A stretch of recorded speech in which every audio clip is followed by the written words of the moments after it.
So, ayan guys, so tayo ay usapang sound system. So, tuturuan ko kayo kung paano magbukas. So, bago ko muna ituro sa inyo, intro muna tayo.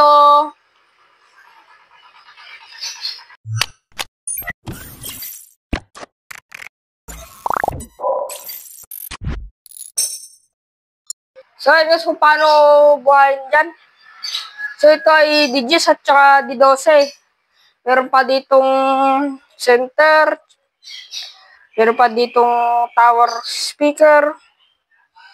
So, ito ay Pioneer SD77. Ito ay binili pa ito ni Papa ko noong 1993. Itong SD77 na dark brown. So, itong subwoofer na ito, so ngayon lang ito. Ngayon lang. So, itong Yamaha naman, binili naman ito ni lolo ko noong 1997. Itong center. So, tuturuan ko na kayo kung paano magbukas. So, ganito naman ang pagbukas ng kung karaoke naman. Pagka i-off nyo na lang ito itong B2S. Hindi na kailangan ito. Ang una mo nang bubuhayin, itong ampli, itong reverb, tapos ito yung equalizer. Gagi boy, kalakas. Kalakas boy. Karang. So, nakalimutan ko lang na isaksak yung jack. Bigla lang ako nagulat kasi nakalimutan ko lang. Ganito pagbukas yan. Itong karaoke, ganito. Unahin muna yan. Siyempre, itong tas yung mic. Wireless microphone yan eh.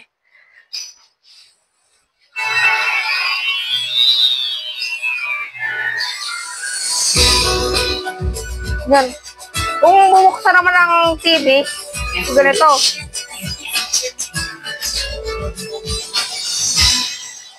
Off that list very quick with one bad year. A lot of scouts feel like the gap between AAA and the big leagues has never been bigger. So, ganyan. Yung nasa TV. So, testin natin siya ngayon.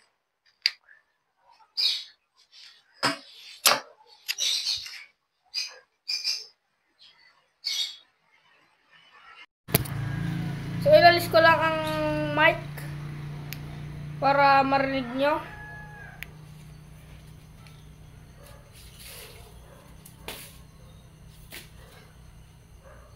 Zero, 3, 1, 8.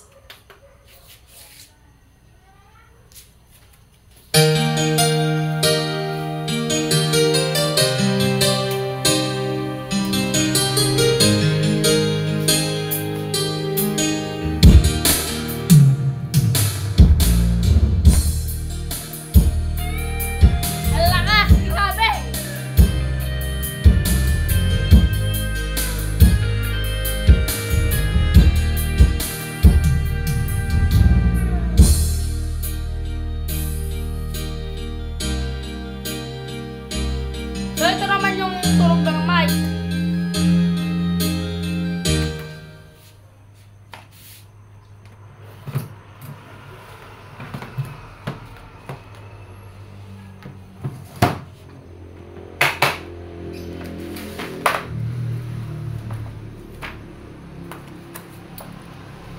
So, ito.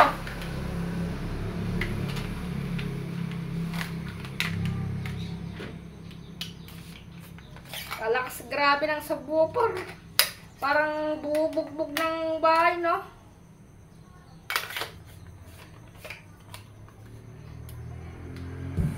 Hello, sound check. So meron din siyang adjustan ng reverb.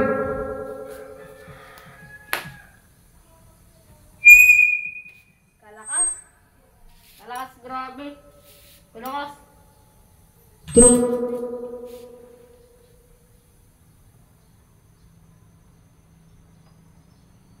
Yun. Yung feedback na yun, grabe kung makakasira yan. Meron din siyang adjustan ng reverb. So ito. Hello, sound check. Without reverb. Hello, sound check. Pangit, di ba? Walang reverb. Hello, sound check. Check. Hello, sound check. Pero naman yun. So maganda ang tunog ng Yamaha. So ang model pala niyan RX B 1200.